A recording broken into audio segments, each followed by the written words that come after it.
दिनांक दिनांक 25 मार्च को विष्णुगढ़ थाना अंतर्गत कुसुम्भा गांव में एक बच्ची का शव बरामद किया गया था, जो कि एक दिन पहले ही 24 मार्च को मंगला जुलूस के दौरान मिसिंग हो गई थी। इस संबंध में बच्ची के मां रेशमी देवी के आवेदन के आधार पर विष्णुगढ़ थाने में मर्डर और पॉक्सो के अंतर्गत एफआईआर दर्ज किया गया था। मामला चूँकि काफ़ी गंभीर था और इस केस में करीब करीब किसी प्रकार का कोई आई विटनेस और कोई परिवार की तरफ से भी कोई स्पष्ट बताया नहीं जा रहा था, इसलिए पुलिस के द्वारा सभी पहलुओं पर काम किया गया। विभिन्न प्रकार के टेक्निकल एविडेंसेस पे काम किया गया, कई प्रकार के फॉरेंसिक एविडेंसेस कलेक्ट किए गए, कई लोगों से पूछताछ किया गया जो कि किसी न किसी रूप में हमें कोई इन्फॉर्मेशन दे सकते थे, सभी से पूछताछ किया गया। अंततः पुलिस के द्वारा इस घटना में सम्मिलित 3 व्यक्तियों को आइडेंटिफाई किया गया और मर्डर कब और कैसे हुआ ये हम लोग अनुसंधान के दौरान पता कर पाए।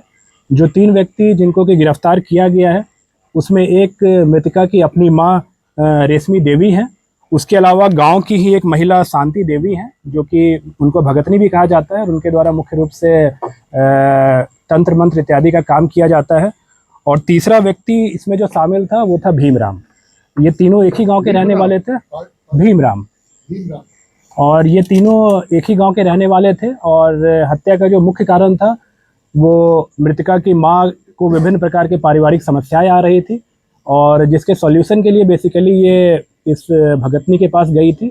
और इसी दौरान एक नरबली के दौरान बच्ची का जान लिया गया और 3 व्यक्तियों को जैसा कि मैंने बताया गिरफ्तार किया गया है और इन तीनों के खिलाफ बहुत जल्द हम लोग पुख्ता सबूतों के आधार पर चार्जशीट सबमिट करेंगे और प्रयास करेंगे कि इनको कठोरतम दंड मिले।